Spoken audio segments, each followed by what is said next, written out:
So much, Adna and Rebecca, and I'm just going to close out this segment of the program to talk a little bit about why does it matter? Why is it important to gather these kinds of records and materials and to preserve them? And to do that, I'm going to go back to 1993, and specifically in February of 1993, when the first Bosnian refugees arrived in St. Louis.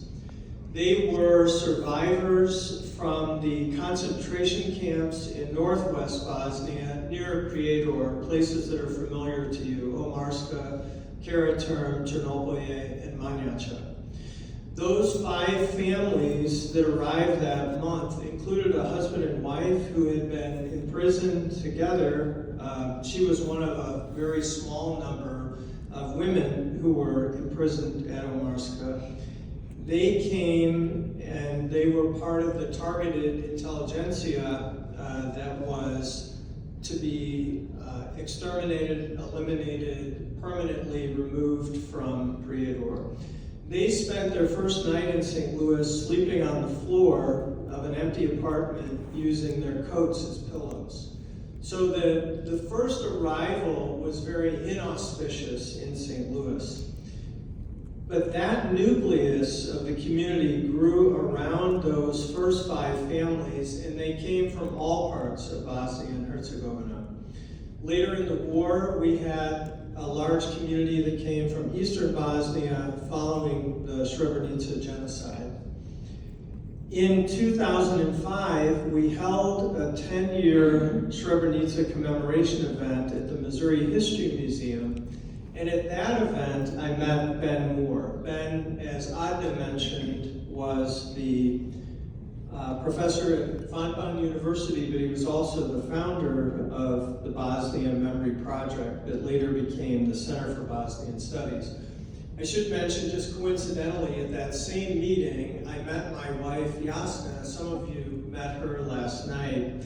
And then Adna's sister, Ailina, met her husband, Murat, at that same event. So I did not know that. Yes.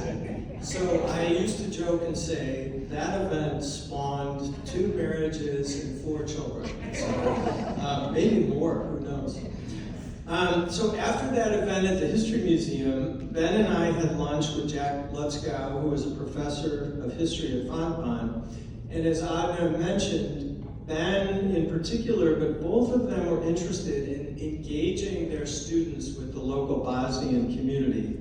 5 years earlier, I had worked on an oral history project with an extended family from Srebrenica that became a book and a museum exhibit at the History Museum.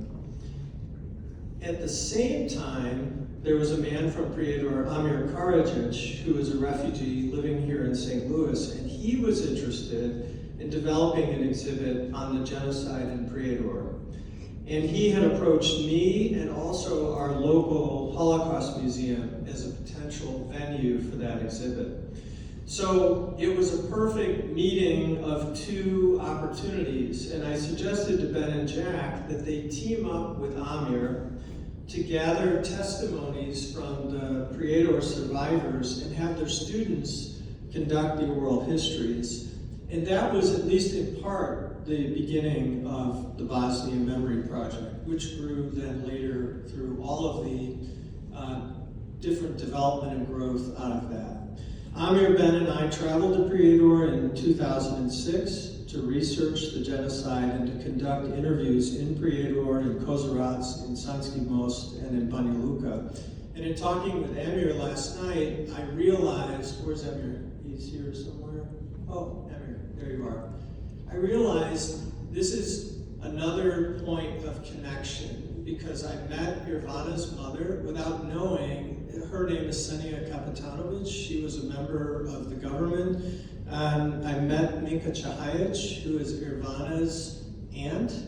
And Minka was the wife of Mohammed Chahajic, who was the mayor of Prijedor, democratically elected mayor of Prijedor, who was put in the Omarska camp and was murdered there.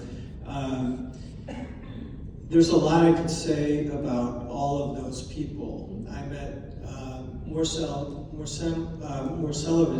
who is the uncle of another one of our Bosnian students who's here. So that exhibit became, in 2007, we titled it Creator Lives from the Bosnian Genocide. It opened at the St. Louis Holocaust Museum and Learning Center. It was later shown at 10 locations throughout the country, including on Capitol Hill. And so those resources that were deposited in the Center for Bosnian Studies, then the Bosnian Memory Project, those are part of the permanent archive. And when Akif Tsogo and I worked later on a book called Bosnia in St. Louis, we used those oral histories from the Center's archives to tell that story of that husband and wife, that first couple, among the first 5 to come to St. Louis. He has since passed away, sadly, but that's another reason why it's important to capture these records, to capture these testimonies, because, you know, the sad reality is there is an organized attempt to deny the genocide in Bosnia and Herzegovina. It's a state-sponsored project, and you are the living witnesses, you are the counter-narrative of truth in the face of that kind of genocide denial that is particularly true in the case of the Srebrenica genocide. But really, from my perspective, this was a continuous genocide that started in '92 and went until the culminating events in Srebrenica in 1995. So 30 years later, 30 plus years later, we're all here. Those memories are preserved by the center. And in that sense, we've come full circle. We've come full circle on the Bosnian Student Project. We celebrate the tremendous success of all of you in your individual lives, and then collectively what the project was able to accomplish. So thank you very much, and again, a very warm welcome to all of you.